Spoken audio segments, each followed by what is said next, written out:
체험적으로 탁월했던 그의 삶의 모습이었지만 그는 아테네에서 하나님 말씀에 대해서 전하는 과정 가운데 그는 실패하게 되죠.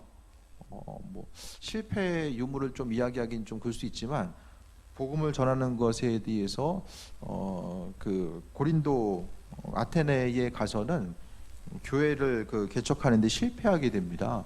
하지만은 그 이후에 고린도에 와서는 스스로의 능력이 아니라 특별히 더 성령의 이끄심과 인도하심에 대해서 더 민감하게 반응하고자 하는 그 모습들을 발견하게 됩니다. 6절 말씀 보면 우리가 온전한 자들 중에서는 지혜를 말하노니 이는 세상의 지혜가 아니고 또 이 세상에 없어질 통치자들의 지혜도 아니다. 바울 사도가 성경에서 이야기하는 지혜는 철저하게 다른 어떤 지혜가 아니라 이 당시 지혜는 사도 바울 당시에는 그리스 로마 문화는 지혜를 숭배하게 됩니다. 그래서 많이 배우고 말 잘하는 사람이 가지고 있는 것을 언변을 통해서 나타낼 수 있는 사람들이 정말 인정받는 그 사회였던 거죠. 그런데 주님의 인도하심, 사도 바울이 고린도 교회를 향해서 이야기하는 것은 고린도라는 지역 자체가 로마 도시였기 때문에 이 동일한 배경과 문화권을 형성하게 됩니다. 그 가운데서 오늘 말씀을 통해 사도 바울은 사람들이 이야기하는 그런 세상적인 지혜가 아니라 오직 성령의 이끄심, 그 예비하심에 대해서 성령께서 허락하시는 그 지혜의 모습에 대해서 말씀하고 있습니다.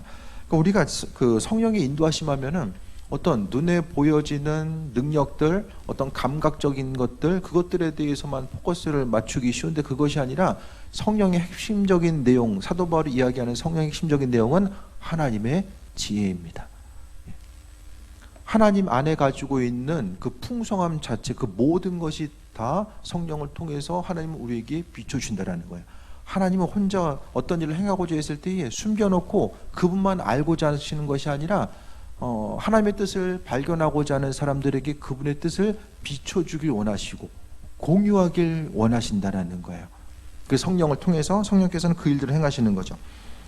그래서 7절에 오직 은밀한 가운데 하나님의 지혜를 말하는 것으로서 감추어졌던 것인데 하나님이 우리의 영광을 위해서 만세전에 미리 정하신 것, 하나님의 지혜를 감춰졌던 것이 우리의 삶의 정것이 드러나는 거예요. 그러면 성경에서 제가 지난번에도 말씀드렸던 것처럼 성령 충만은 복음 전파와 연결돼서 계속해서 언급되고 있다라고 말씀드렸잖아요.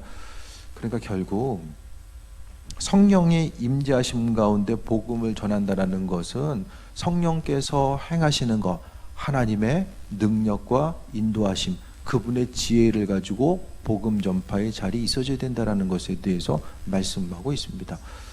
이제 앞으로 교회 공동체 가운데서 계속해서 이제 복음에 대해서 어떻게 전파하고 또 어떻게 나아가야 될지에 대해서 다시 한번 좀 고민하고 점검하게 됩니다.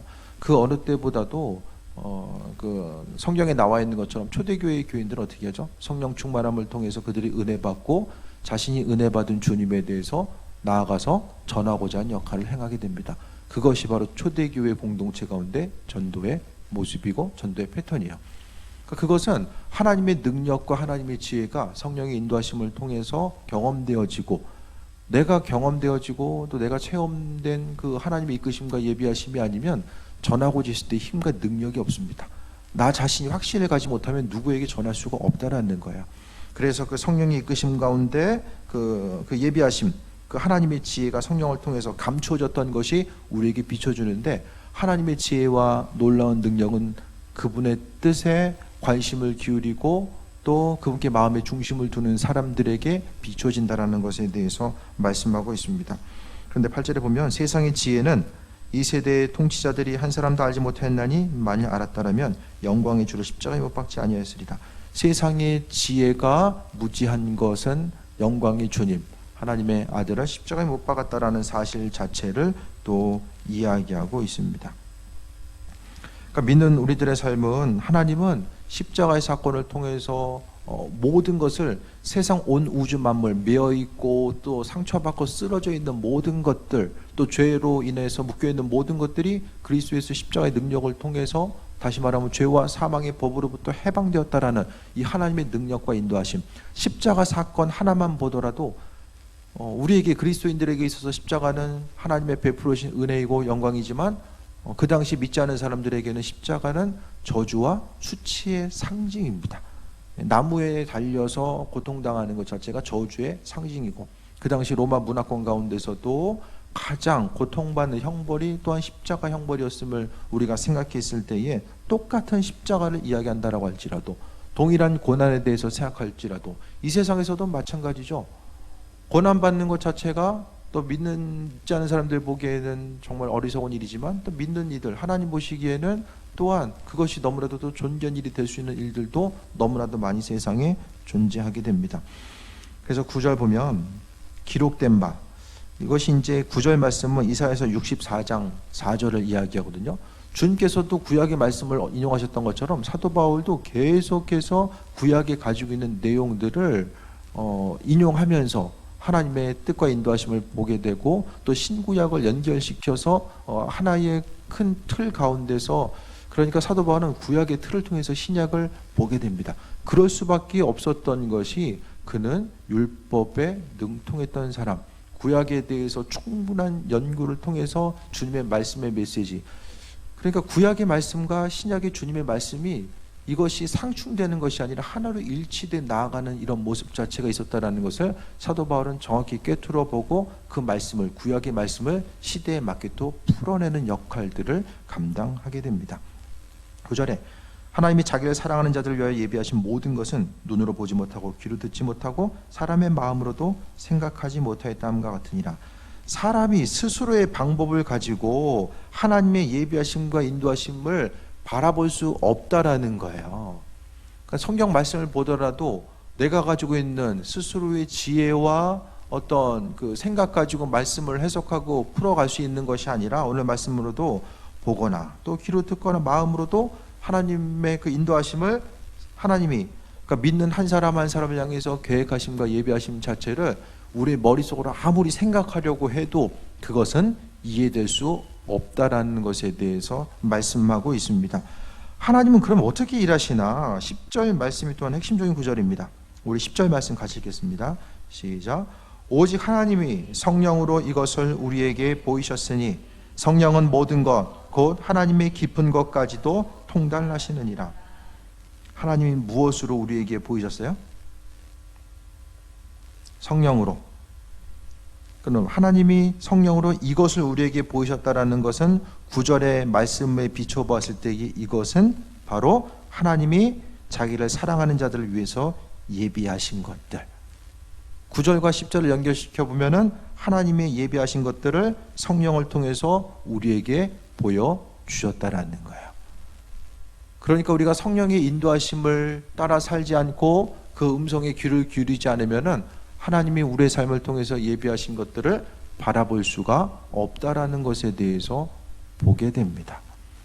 그러니까 믿는 자들로서, 우리가 믿는 이로서 세상을 살아감에 있어서 성령 충만한 삶, 그의 도우심과 예비하심을 바라보는 그 충만한 삶에 대해서 마음에 중심을 두지 못하면 하나님의 예비하심이 무엇인지를 바라볼 수 없다라는 것에 대해서 보게 됩니다. 삶에 있어서 그냥 보여지는 것만 계속해서 바라보게 되면 좀 어려움과 고난의 요소를 또 갖게 되죠. 하지만 믿는 우리들의 삶은 보여지는 것이 아니라 성령께서 인도하심과 예비하심이 무엇인지를 보고자 하는 것을 이야기합니다. 보여지는 산대로 사십니까? 아니면 성령의 인도하심 따라 사십니까? 요즘 뉴스를 잘 안 보니까 마음이 편해요. 그냥 교회 왔다가 집에 가고 그냥 할 거 하니까 아주 그냥 좀 편해요. 그래서 최대한 좀 미디어에 노출 안 하려고 하고, 옆에 이제 근처에 계신 목사님들도 이제 연락하면 다들 우울하기 때문에 또 같이 우울해져요. 얘기하다 보면 밝은 얘기 하려고 하다가도 또 우울한 얘기만 나오기 때문에 별로 당분간 좀 연락도 좀 이제 뭐 학교에 계신 분들이 이제 논문 쓰시는 분들 이제 좀 연락하면서 좀 도움 드릴 것들 도움 드리고 이제 그런 얘기들 하는데, 최대한 좀 이제 좀 거리를 두고자 하는 거. 이게 나도 살아야 되고 또 서로 얘기해봤자 또 은혜스러운 얘기보다는 이제 보여지는 거 계속 얘기하다 보면 서로 이득이 안 되고 또 들려지는 것들만 계속해서 이제 뉴스나 신문에서 나오는 것들, 순간적으로 뭐 사실을 이야기하는 것도 있지만은 그들 입맛대로 적어는 또 그것에 대해서 내가 그 신문 기사에 의뢰받을 필요 없겠구나 이런 생각이 좀 들어서 좀 당분간은 좀 멀리 해야 되겠다. 들어야 될 것은 내가 듣지 않으려고 해도 또 알아서 어떻게 이렇게 또 들려오더라고요. 그러니까 어쨌든 간에 좀 거리를 두고 살아가는 게, 그러니까 중요한 것은 보여지는 것을 통해서 살아가다 보면 하나님이 우리를 향해서 예비하신 것들이 무엇인지를 깨달을 수 없다라는 거예요. 오직 하나님은 성령으로 우리에게 보이시는 거예요. 그러니까 기도와 말씀을 통해서 이 예배 가운데 성령 충만함의 모습이 있어져야지만이 하나님의 깊은 것, 하나님 마음속에 있는 우리를 향해서 만세전부터 예비하신 그 은혜와 풍성함과 그 인도하심, 우리가 하루하루 살아가고 있음이 그냥 우연적으로 살다가 어떻게 살다가 죽는다. 삶을 살아가는 것이 얼마나 의미 없고 불안합니까? 오늘 누리고 있는 것을 내일 누릴 수 있다는 보장이 있습니까? 없습니다. 인생 자체가 불완전하고 또 마음속에 어려움이 있고 삶의 순간순간 어떤 풍성한 의미성을 가지고 살아가는 것보다 인생 자체는 어떤 고통과 어려움, 그러니까 하나님의 예비하심과 그 풍성하심에 대한 틀 가운데 우리의 삶을 올려놓지 않는다고 한다면 그냥 믿지 않는 사람들처럼 그냥 하루 이렇게 살다가 어떻게 될지 모르는 그 환경 가운데 살다가 넘어지고 또 하루가 반복되고, 믿는 이들로서 우리가 살아감에 있어서 삶은 얼마나 살만한 이 가치가 있습니까? 얼마나 큰 인생이라는 것 자체가 얼마나 큰 가치가 있습니까? 믿지 않는다라고 하면은 그냥 애들은 낳아놨으니까 그래도 애들 좀 자립할 때까지 자기들이 자신들의 삶을 영위할 수 있는 한 20대 중반까지 살면 좀 살면 되지 않나요? 인생 살면 살수록 어떻게 됩니까?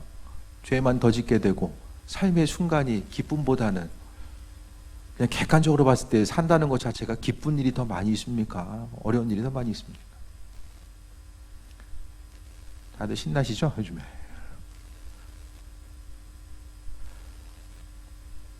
보여지는 대로 살면 별로 이렇게 기쁜 일이 없어요. 그런데 삶에 있어서 어려움이 있다고 할지라도 그 하루하루의 삶이 가치가 있는 것은 하나님이 세상을 창조하시면서 우리 한 사람 한 사람을 불러주시고 우리 각각의 한 사람 한 사람을 통한 예비하심 가운데 우리가 살다가 하나님께서 그 예비하신 삶이 내가 동의가 되고 그 환경이 만족스러울 수도 있지만 내 생각과는 좀 다를 수도 있거든요. 하지만 피조물로서 하나님이 나에게 온전한 것으로 맡기시고 인도하시고 함께 하셨다는 그 믿음과 소망 가운데 그날 하루하루를 우리는 살아가는 것입니다. 그 하루하루의 순간 가운데서 우리는 날마다 감사와 기쁨의 요소를 발견해야 되고 그분께서 우리에게 허락하신 것들을 바라봐야 되는데 이 모든 것들은 바로 성령의 인도하심을 통해서만이 가능하다라는 거예요.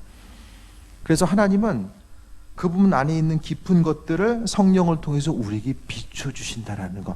첫 번째는 그분은 그분의 생각을 우리와 공유하고 싶어 하시고 우리를 향한 예비하심이 있다라는 것에 대한 믿음으로부터 삶의 여정은 출발해야만 합니다. 11절에 사람의 일을 사람의 속에 있는 영 외에 누가 알리요? 이와 같이 하나님의 일도 하나님의 영 외에는 아무도 알지 못하느니라 라고 합니다. 사람의 영, 사람의 일을 사람의 속에는 사람의 영이 아는 것처럼 하나님의 일을 하나님의 영, 바로 성령 외에는 아무도 알지 못한다는 사실을 9절과 10절을 통해서 반복해서 강조하고 있고 또 12절도 마찬가지입니다. 우리가 세상의 영을 받지 아니하고 오직 하나님으로부터 온 영을 받았으니 세상의 영은 무엇입니까? 세상의 영, 보여지고 들려지는 것. 세상 일로 인해서 의뢰받는 게 다 이 세상의 영이에요. 세상이 옳다라고 이야기하고 세상이 가치 있다고 여기는 것, 그것이 아니라 우리는 세상의 영을 받지 않는 것. 그러니까 신앙생활 한다는 거, 그리스도 예수를 따른다라는 것은 우리가 생각하는 것보다 훨씬 더 많은 것에 대한 포기를 이야기하는 것이고 가치를 하나님께 둔다라는 것을 이야기합니다.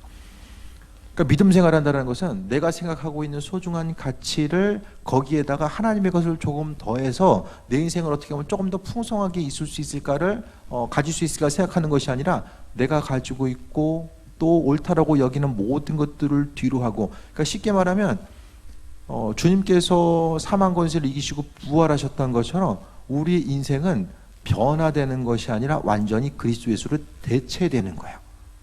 우리의 삶의 모습이 완전히 대체된다라는 거예요. 그러니까 믿음 생활 자체는 대체된다라는 것은 바로 세상의 영이 아니라 하나님의 영, 성령께서 내 안에 온전히 자리 잡고 계시고 내가 삶의 순간순간 내 안에 계신 성령 그리스도 예수를 바라보고 그분을 인정하고 그분의 음성 가운데 내 삶을 영위해 나가는 그 삶의 패턴이 이루어졌을 때에 우리의 삶은 그리스도 예수로 바뀌어지게 됩니다. 그러니까 내면의 아주 중심 자체, 나의 생각과 관점과 중심 자체가 그리스도 예수로 변화돼 나아가는 것. 그러니까 바뀌어서 살아가는 존재들을 이야기합니다. 그러니까 믿음의 본질 자체가 무엇인지를 잘 신앙생활 오래 했어도 이걸 잘 깨달아 알지를 못합니다. 믿음 생활한다라는 것은 계속 말씀드리지만은 이 주인이 변화되는 것을 이야기하고 삶에 있어서의 주인이 변화되면은 내 삶에 있어서 주인 되신 그분의 삶을 바라보고 그분의 도우심과 인도하심, 그 말씀대로 살아가고자 하는 삶의 중심 자체를 계속해서 이야기합니다. 그러면서 우리는 11절 다시 한번 보면 우리는 하나님으로부터 온 영을 받았으니 이는 우리로 하여금 하나님께서 우리에게 은혜로 주신 것들을 알게 하려 하십니다 라고 합니다. 그 성령의 이끄심과 인도하심을 통해 살지 못하면 이제 세상의 영을 받게 되면은 세상 것이 우리의 삶의 기준이 됩니다. 세상 기준이, 그러니까 내 삶에 있을 기준이 하나님 말씀이 아니라 세상 것이 기준이 되면은 그 세상 것을 기준으로 해서 하나님을 판단하고 내 삶을 판단하고, 그래서 내 삶이 지금 어떤지 하나님께서 베풀으신 그 풍성한 무대 위에 우리가 서 있음에도 불구하고 내가 서 있는 곳이 너무나도 초라하게 여겨지고 하나님의 그 풍성하신 예비하심을 바라보지 못하다 보니까 하나님께서 우리에게 은혜를 주신 것들, 분명히 오늘 하루의 삶을 통해서 날마다의 삶을 통해서 은혜로 주신 것들이 있는데 성령 인도하심이 아니면 그것이 은혜인 줄을 알지 못하면서 살아가게 되고, 모든 것들이 또한 때로는 원망과 불평의 요소로서 다가오게 되고, 삶의 순간순간이 고통 가운데 날마다 이겨내야 되고 또 인내해야 되며 날마다 극복해야 될 어떤 대상, 넘어가야 될 대상으로서만 우리에게 다가오게 된다면 하나님이 성경 가운데 우리를 향해서 예비하셨다라고 하는 그 예비하심의 틀 가운데 우리가 살고 있는데, 그럼 하나님은 날마다 우리 가운데 고통으로서만 예비하고 계신가? 그 부분도 다시 한번 점검해 봐야 됩니다. 하나님은 우리에게 분명하게 은혜로 주신 것들을 성령을 통해서 깨달아 알게 하신다라고 말씀하고 있습니다. 그래서 성령 충만한 사람은 어떤 사람들이죠? 감사하는 사람들. 날마다 감사하는 삶은, 그러니까 성령 충만하다라는 것은 다른 것이 아니라 입술의 고백 가운데 감사가 있고 얼굴 표정을 통해서 기쁨이 있는 거죠. 날마다 세상의 영으로만 충만하게 공급받으면은 뭐 웃을 일들이 별로 없죠. 세상 기준을 통해서 생각했을 때에 얼마나 많은 것들, 근데 눈에 보여지는 것들이 다 채워진다라고 할지라도 그것을 통한 온전한 만족감이 언제까지 계속되겠는가? 그러니까 세상에서 왕같이 누려도 그 누릴 수 있는 시간 자체가 하루하루도 단축되는 거잖아요. 아무리 많은 것을 누린다라고 할지라도 우리는 성령을 통해서 하나님께서 우리에게 은혜를 주신 것들이 무엇인지를 깨달아 알고 살아가야 되는데, 그것을 아는 것이 바로 지혜거든요. 그 지혜는 바로 성령의 인도하심을 통해서만이 그 지혜가 무엇인지를 깨달아 알 수 있는 것이 있습니다. 그 지혜가 아니면 우리는 말씀을 보더라도 나와는 별로 연결점을 찾을 수가 없고, 도대체 무엇이 중요하고 무엇이 중요하지 않은지에 대해서 분별할 수 있는 이 분별력이 상실되고 그냥 날마다 환경 따라서 본능적으로 반응 걷는 것 외에는 나타날 수 없다는 것을 이야기합니다. 13절에 우리가 이것을 말하거니와 사람의 지혜로 가르친 말로 아니하고 오직 성령께서 가르치신 것으로 하니 영적인 일은 영적인 것으로 분별하느니라. 우리가 삶이 아니라 성령은 뭐 하시냐면 13절을 통해서 가르치신대요. 뭘 가르쳐요? 성령이 하나님의 뜻을 우리에게 비추시고 가르치시는 거죠. 그렇게 하다 보니까 영적인 것들이 영적으로, 영적인 일을 영적으로 분별한다는 것은 영적인 일은 성령의 인도하심을 통해서 분별된다라고 이야기합니다.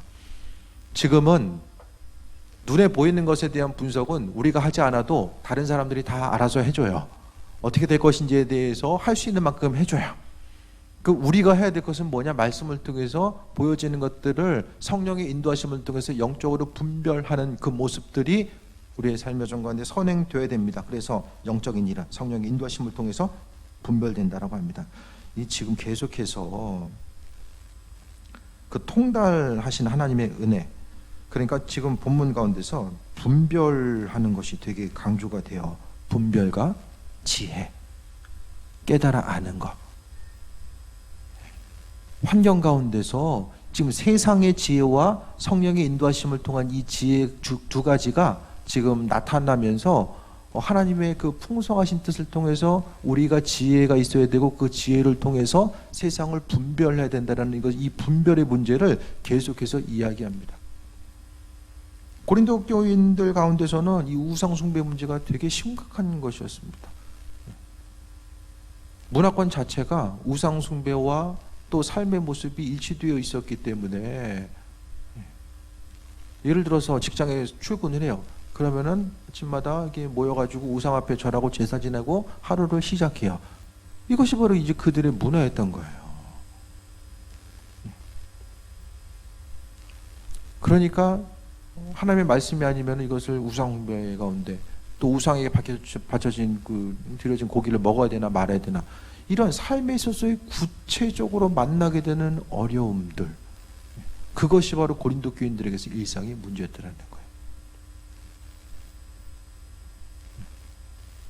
예배 문제로 또 삶의 자리에서 믿는다는 것, 그 문제 때문에 날마다 치열하게 고민해야 되고 또 갈등해야 되는 고린도 교인들의 삶의 여정 가운데, 이거 무엇을 어떻게 하는 것이 지혜로운 것일까? 믿음을 지키다 보면 삶에 있어서의 터전, 공동체 가운데 쫓겨날 수밖에 없는 그런 상황들. 초대교회 교인들이 왜 그렇게 핍박받은지 아십니까? 처음에는 그렇게 핍박 안 받았어요. 근데 그리스도인들은 앞서 이야기했던 것처럼 공동체 가운데 섞이는 것 같은데도 뭔가 섞이지 않은 부분도 있었거든요. 그러니까 그 믿지 않는 사람들 봤을 때는 그것이 불편한 거예요. 함께 했었는데 그 이후의 삶은 이제는 함께 하지 않는 거예요. 왜 함께 하지 않을까? 내가 신앙을 가졌기 때문에, 그 모습이 불편했기 때문에 계속해서 로마는 만신전이죠. 이것도 인정하고 저것도 인정하고, 그러니까 신들, 그 나라를 정복하면서 각각이 믿고 있는 신들을 다 인정해 줍니다. 다 인정해 줬어요. 왜냐하면 그리스 로마 자체가, 로마 신화, 그리스 신화 자체가 다양한 신들이 존재하잖아요. 바다의 신 포세이돈, 예를 들어서 각각의 신들이 존재하니까 그리스 문화를 이제 로마가 받아들이고 하다 보니까 신들이 많은 게 문제가 안 되는 거예요. 그런데 유대교는 원래부터 이제 계속해서 존재해 왔기 때문에 인정했는데, 특히 그리스도인들, 유대인들이 처음에는 기독교인들을 인정했지만 뒤로 가면 갈수록 이제 그 공동체 가운데 배제시킵니다. 처음부터 그리스도교와 유대교가 분리됐던 게 아니에요. 거의 동일한 모습으로 같이 가다가 어느 순간부터 배제되죠. 그 배제되면서 또한 유대인들을 강하게 이야기합니다. 우리로부터 떨어져간 이단의 무리들, 아류들, 그렇게 이제 그리스도인들을 취급하게 된 거죠. 섞이지 못하니까 계속해서 핍박받고, 이런 삶의 핍박받음의 자리에 있다가 브리스길라와 아굴라 같은 사람도 어떻게 돼요? 로마에 있다가 또 추방당하는 그 모습 또한 보게 되잖아요. 삶의 터전을 버리고 추방당하게 되는 그런 안타까운 상황들. 어떻게 사는 것이 온전한 삶의 모습일까? 그것에 대한 고민들이 고린도 교인들 가운데서, 또한 그 당시에 초대교회 교인들 가운데서 심각한 문제로 자리 잡게 됐다는 거예요. 그래서 사도 바울은 이렇게 해라 저렇게를 이야기하잖아요. 성령께서 지혜로 주신 것들이 무엇인지를 분별해 알아가며, 어려운 시대를 살아가고 있다라고 할지라도 하나님께서 은혜로서 선물로 주신 것들이 무엇인가. 오늘 본문의 말씀은 그 성령의 이끄심과 인도하심에 대한 이 기능적인 역할을 하는 것처럼 보일지 모르겠지만, 오늘 본문 가운데서는 성령께서 함께 하신다. 그러니까 환난과 핍박 가운데 있는 이들에게 하나님께서 은혜 가운데 예비하신 것들이 있다라는 사실을, 또 성령께서 그것에 대해서 깨달을 수 있도록 인도하신다는 자체를 고난 가운데 있는 그들이 이 말씀에 대해서 받아들였을 때의 큰 위로와 기쁨과 또한 그리스도 예수 안에서 소망을 발견하고 앞으로 나아갈 수 있는 그 은혜를 경험하게 됩니다. 그래서 영적인 일은 영적으로 분별한다라는 건 바로 성령께서 우리로 하여금 하나님의 풍성하신 뜻과 예비하심과 인도하심을 깨달아 알게 하시고 은혜로 이끄신다라는 사실을 말씀하고 있습니다. 14절, 육에 속한 사람은 하나님의 성령의 일들을 받지 아니하나니 이는 그것들이 그에게는 어리석게 보이며 또 그는 그것들을 알 수도 없나니 그러한 일은 영적으로 분별되기 때문이라. 육신에 속한 사람은 성령의 이끄심과 인도하심 자체를 어리석게 본대요. 어리석게. 하나님께 나아가는 것, 그분과 교제하고 예배 가운데 그리스도 예수를 바라보는 것, 또 믿음을 가지고 살아가는 것 자체를 어리석게 본다라는 것, 육에 속한 사람. 또 신령한 14절엔 육에 속한 사람이 나오고 15절에는 신령한 사람, 그러니까 성령의 인도하심을 받는 거죠. 인도하심 받는 자는 모든 것을 판단하는 자기는 아무에게도 판단받지 않는다라고 이야기합니다. 그러니까 오늘 말씀을 통해서 성령의 이끄심을 받는 사람과 그렇지 않은 사람, 성령의 일들에 대해 생각했을 때에 성령 충만한 사람, 믿지 않는 사람들은 정말 어리석게 보는 것이 그때나 지금이나 똑같은 것이고, 또 왜냐하면 어리석게 볼 수밖에 없는 것이 도무지 알 수가 없대요. 믿음 생활하는 것에 대한 의미성 자체를 성령 받지 않은 사람은 그게 무슨 뜻인지를 모르는 거예요. 예배 공동체로서 삶을 살아간다는 것 자체가 성령의 인도하심이 아니면 그것에 대해서 도무지 이해할 수 없다라는 거죠. 왜냐하면 영적인 일은 영적인 것으로만 분별되기 때문이다. 그러니까 세상 사람들은 믿는 사람들을 도무지 이해할 수가 없는 거예요. 16절 봅니다. 누가 주의 마음을 알아서 주를 가르치겠느냐? 그러나 우리가 그리스도의 마음을 가졌느니라. 그리스도의 마음, 성령의 인도하심, 하나님의 마음 다 똑같은 거죠. 그러니까 하나님의 이 풍성한 것을 성령의 인도하심을 통해서 알게 하시고, 또 그리스도 예수 주님을 바라보고자 하는 삶의 여정 가운데 하나님은 은혜로 더하시는 거예요. 그래서 성부, 성자, 성령, 이 삼일체 하나님은 우리의 심령 가운데 함께 하셔서 날마다 새 몰아가시고 은혜로 이끄시고 함께 해주십니다. 앞으로의 삶의 여정 가운데 참 고민이 많아요. 이 전도 어떻게 해야 되지 앞으로? 그것에 대한 고민이 많은데, 어떻게 생각하면은 이란이나 중동에서 주님께서 꿈에 나타나셔가지고 많이 이제 친히 전도하시잖아요. 그들의 마음 속에 꿈으로서 비춰주시는 거. 앞으로도 이제 한국교회에서 이제 그러한 일들이 좀 더 풍성하게 나타나야 되지 않을까, 그런 생각을 좀 해보게 됩니다. 복음 전하기 정말로 힘든 이 시대에, 하지만 성령은 그 순간순간 시대의 상황에 맞게 그분은 그분의 일들을 행해 오셨고 앞으로 행하실 것입니다. 그래서 성경에 보면은 풍성한 부흥의 때, 믿는 사람들을 초청하신 이 풍성한 때의 부흥의 때가 분명히 성경은 기록하고 있고, 하나님 말씀대로 말세의 내용을 부어준다라고 말씀하고 있잖아요. 성령 충만함 가운데 그분의 능력을 통해서 인도하심마다 사는 삶. 그러니까 앞으로의 그 복음 전파는 우리가 성령의 이끄심과 예비하심, 그 세밀한 음성에 귀를 기울이고, 또 우리가 그 음성 가운데 기쁨과 소망함을 누리고 하루하루를 그 기쁨과 소망 가운데 살아가는 거예요. 요즘에 웃는 사람 본 적이 언제 있으십니까? 웃는 사람 주변에.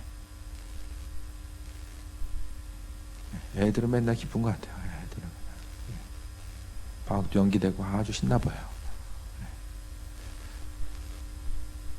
우리의 심령 가운데 그 기쁨은 주님께서, 하나님께서 우리 안에 그 예비하신, 우리를 위해서 예비하신 그것에 대한 믿음과 소망함이 무엇인지를 발견하는 사람들은 그래서 기쁨을 누릴 수 있습니다. 작은 것에도 감사하고 또 은혜로 베푸시고 인도하심에 대해서 다 감사하며 살아가게 됩니다. 하지만 그것이 아니라 육에 속한 사람, 세상에 속한 사람들은 세상의 것으로서 체험받으려고 하고, 또 세상의 것을 통해서 또 영적인 것을 바라보려고 하지만 도무지 그것이 무슨 뜻인지를 발견할 수 없고 이해되지 않는 것. 그러니까 우리는 철저하게 성령의 인도하심 따라서 살아가고, 또 그분께서 이 시대를 향한, 또 우리를 향해서 계획하심과 인도하심, 우리를 향해서 사용하고자 하시는 그분의 뜻과 인도하심이 무엇인지를 발견해야지만이 또 우리가 또 믿음으로 살아갈 수 있고, 무엇보다 우리는 그리스도의 마음을 가진 자, 다른 어떤 것보다도 그리스도의 마음을 가졌다라는 것은 하나님의 뜻과 인도하심, 그 성령 충만함의 모습을 우리 심령 가운데 가지고 살아가야 되는 이 존재에 대해서 말씀하고 있습니다. 삶에 있어서의 최고의 가치가 무엇인가? 그 최고의 가치가 무엇인지를 깨달아 아는 사람은 삶을 통해서 고통의 순간이 있다라고 할지라도 근본적인 삶의 그 믿음의 터전은 흔들리지 않습니다. 왜? 그리스도 예수는 어제나 오늘이나 동일하시고, 세상이 흔들린다라고 할지라도 하나님의 뜻과 인도하심은 결코 흔들리지 않기 때문입니다. 삶의 순간순간이 고통과 때로는 기쁨이 계속해서 반복된다라고 한다면, 내가 가지고 있는 그 믿음의 중심, 그 중심이 세상 흔들리는 토전 가운데 세워져 있는가, 아니면은 주님의 말씀, 그 인도하심 가운데 세워져 있는가, 그것에 대해서 또 분별하면 우리가 앞으로 행할 바와 나아갈 바가 무엇인지를 깨달아 알 수 있게 된다는 것을 오늘 본문을 통해서 보게 됩니다. 다시 한번 정리합니다. 성령은 하나님의 지혜입니다. 이 시대를 통해서 하나님 뭐하고 계실까? 우리 한 사람 한 사람을 시대에 맞게 또 예비하심 가운데 다루어 가시고, 말씀을 통해서 채워주시고 인도하시고 함께하여 주시며, 우리의 심령이 그리스도 예수 안에 날마다 새롭게 돼서 앞을 향해 나아갈 수 있는 그 풍성한 은혜를 그분께서는 허락해 주십니다. 믿는 자로서 그리스도 예수 주님 바라보시고, 또 말씀을 통해서 계속해서 그분의 음성을 귀를 기울이며, 우리가 공급받음의 통로가 지금 무엇인가, 세상의 것으로 지금 공급받고 있는가, 주님의 성령의 이끄심 가운데 그 음성을 통해서 우리가 지금 공급받고 있는가, 공급받고 그렇지 못함이 순간적으로는 잘 분별이 안 될지 모르겠지만, 나중에 삶에 있어서의 그 영양분을 공급받는 삶은 나중에는 결과로서 나타날 수밖에 없습니다. 믿음으로써 하나하나 한 발짝 한 발짝 주님 앞에 나아가고자 했을 때에, 하나님은 성령의 인도하심을 통해서 그분의 깊은 것, 특히 만세전부터 예비하신 그분의 풍성함을 우리에게 비춰주시고 은혜로 함께해 주실 것입니다. 이전이나 현재나 앞으로도 그분의 은혜 가운데 우리가 살아가고 있음을 고백하며, 또 하나님의 예비하심을 바라며 미리 감사하고 기쁨과 소망함 가운데 나아가는 귀한 삶 되시길 축원드립니다. 기도하겠습니다. 주님의 사랑에 감사합니다. 이 시간 또 성전 가운데 우리를 부르시고 인도해 주셨습니다. 하나님 말씀 가운데 충만함 얻으며 날마다 그리스도 예수로만 강건함 누릴 수 있는 존귀한 삶으로 함께하여 주옵소서. 예배 가운데 크신 사랑으로 또 베푸시고 인도하심에 감사합니다. 날마다 우리의 삶이 성령 충만함으로 체험받고 그리스도 예수 바라보게 없어서 예수님의 이름으로 기도드립니다. 아멘.